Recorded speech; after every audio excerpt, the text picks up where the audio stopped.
प्रिय विद्यार्थियों नमस्कार। हिंदी की ऑनलाइन शिक्षण व्यवस्था में आप सबका हार्दिक अभिनंदन, स्वागत। शब्दों का अध्ययन चल रहा है हमारा हिंदी व्याकरण में, और शब्दों के विकारक तत्व कौन कौन से हैं इसका हम अध्ययन कर चुके हैं। शब्दों के विकारक तत्वों में पहला तत्व है लिंग। लिंग किसे कहते हैं? तो हमने पढ़ा है कि शब्दों की जाति को ही लिंग कहते हैं, या हम ये कह सकते हैं कि शब्द के जिस रूप से उसकी जाति का बोध होता है, पुरुष जाति या स्त्री जाति का बोध होता है, उसे लिंग कहते हैं। और लिंग दो प्रकार के होते हैं, पुल्लिंग और स्त्रीलिंग। पुरुषत्व का बोध कराने वाले शब्द रूप पुल्लिंग कहलाते हैं, और स्त्रीत्व का बोध कराने वाले शब्द रूप स्त्रीलिंग कहलाते हैं।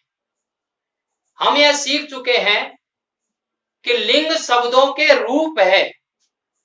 शब्दों के रूप को देख करके और उसके लिंग का निर्णय किया जाता है। आज का हमारा जो अध्ययन है वह यही है कि हम लिंगों का निर्णय किस आधार पर करते हैं। तो आइए देखते हैं लिंगों का निर्णय।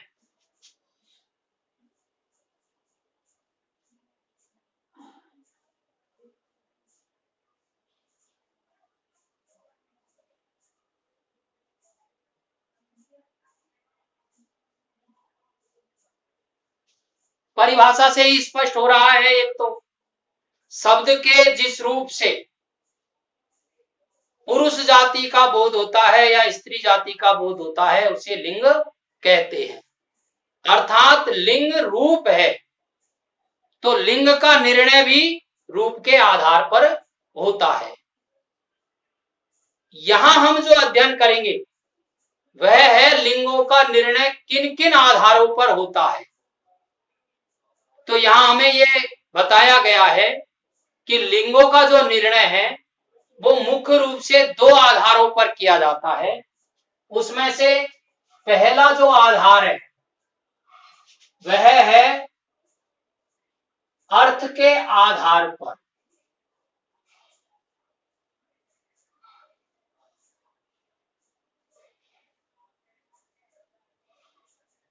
और इसका जो दूसरा प्रकार है वह है रूप या आकार के आधार पर।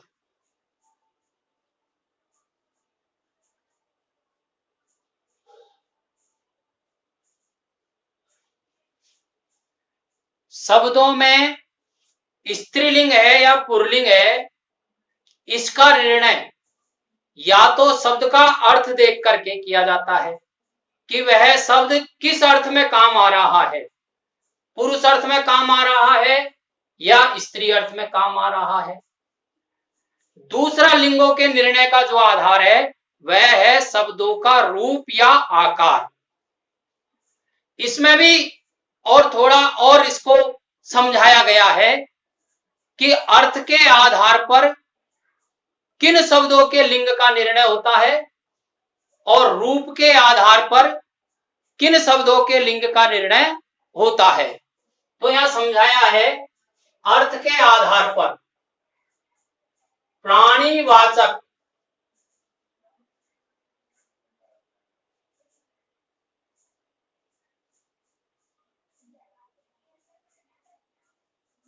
शब्दों के लिंग का निर्णय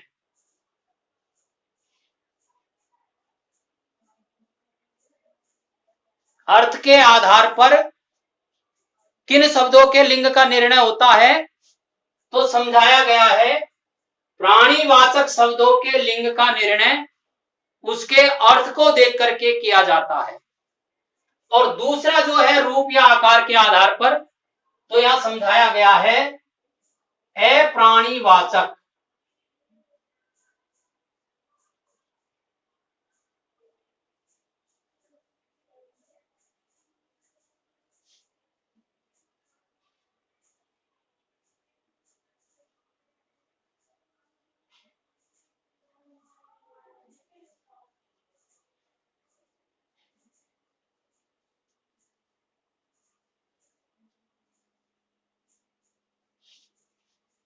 अप्राणीवाचक शब्दों के लिंग का निर्णय उसके रूप या आकार को देख करके किया जाता है।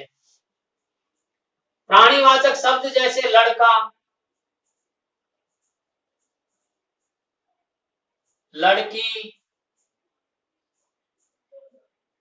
घोड़ा,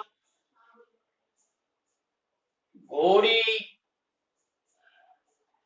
हाथी आदि, ये ऐसे शब्द हैं जो प्राणीवाचक है। इन शब्दों का लिंग का निर्णय इनके अर्थ को देख करके किया जाता है कि ये किस अर्थ में काम आ रहे हैं। जो शब्द पुरुषत्व का बोध कराते हैं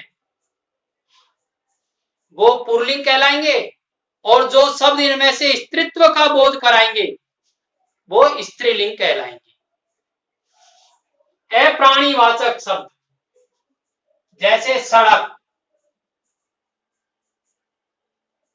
रास्ता, सागर, पत्थर, नदी, पहाड़ आदि, ये अप्राणीवाचक शब्द हैं। इन शब्दों के रूप या उसके आकार को देख करके और उसके लिंग का निर्धारण होता है। जैसे सड़क स्त्रीलिंग है, रास्ता पुल्लिंग है, सागर पुल्लिंग है, पत्थर पुल्लिंग है, नदी स्त्रीलिंग है। ऐसे रूप या आकार को देख करके और उसके लिंग का निर्धारण होता है। इन सब के बाद भी प्राणीवाचक शब्दों के लिंग का निर्णय अर्थ के आधार पर होता है। अप्राणीवाचक शब्दों के लिंग का निर्णय रूप या आकार के आधार पर होता है। किंतु सबसे महत्वपूर्ण बात, इन दोनों शब्दों के बाद भी लिंग के निर्णय का सबसे विस्तृत और व्यापक यदि कोई आधार है तो वह है शब्दों का व्यवहार। इसलिए इस तथ्य को हमें आवश्यक रूप से ध्यान करना चाहिए।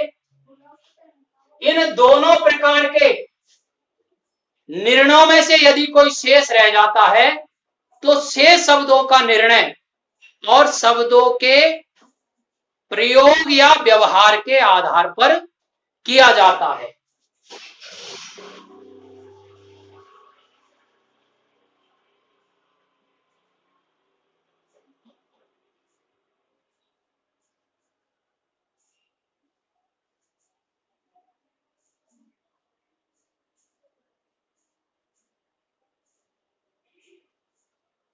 ये सबसे विस्तृत है।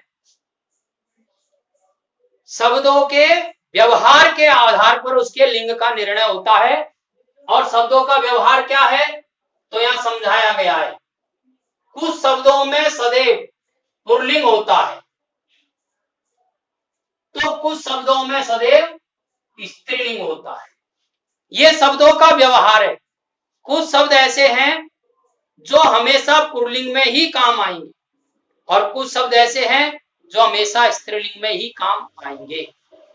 अब हिंदी व्याकरण में इस लिंग के प्रकरण को यदि हम पढ़ते हैं तो बहुत व्यापक है, विस्तृत है, लेकिन उदाहरण के रूप में या समझने की दृष्टि से कुछ प्रयोग के रूप में दिया गया है।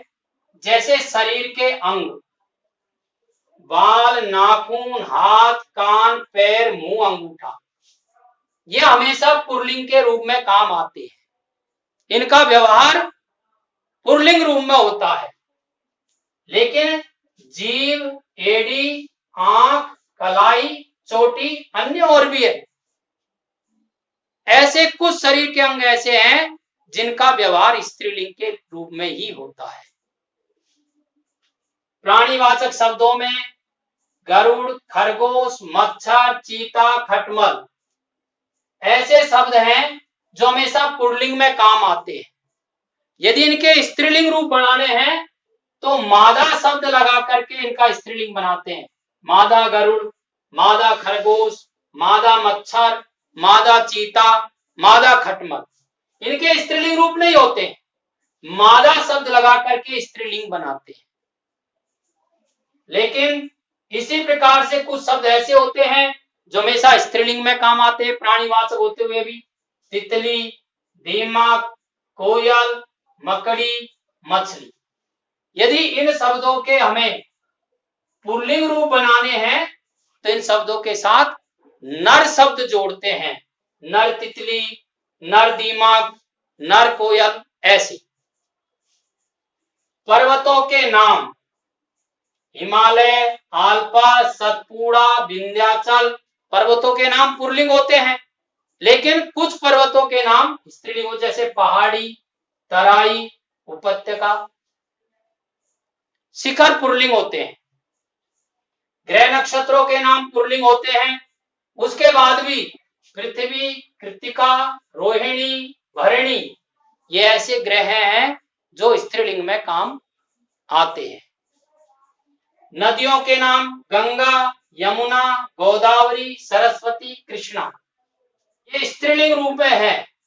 लेकिन ब्रह्मपुत्र, सतलुज, व्यास, झेलम, ये पुल्लिंग में है। इसको आप थोड़ा ठीक कर लीजिए। ये स्त्रीलिंग रूप है और ये इनके पुल्लिंग रूप है। तिथियों के नाम हमेशा स्त्रीलिंग में ही रहेंगे, ये अपन को याद रखना है। इसी प्रकार से हिंदी दिनों या महीनों के नाम हमेशा पुल्लिंग में ही होते हैं।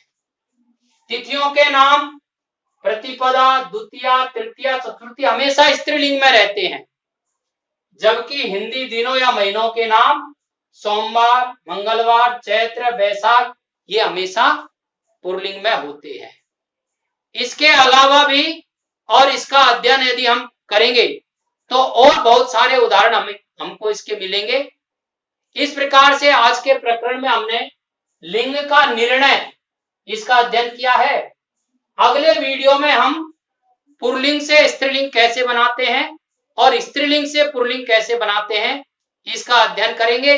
आप इसका एक बार स्क्रीनशॉट ले लीजिए और आपकी जो गृह कार्य की पुस्तिका है उसमें आप इसको उतारें और कम से कम 2 बार इस वीडियो को आप आवश्यक रूप से सुने। धन्यवाद।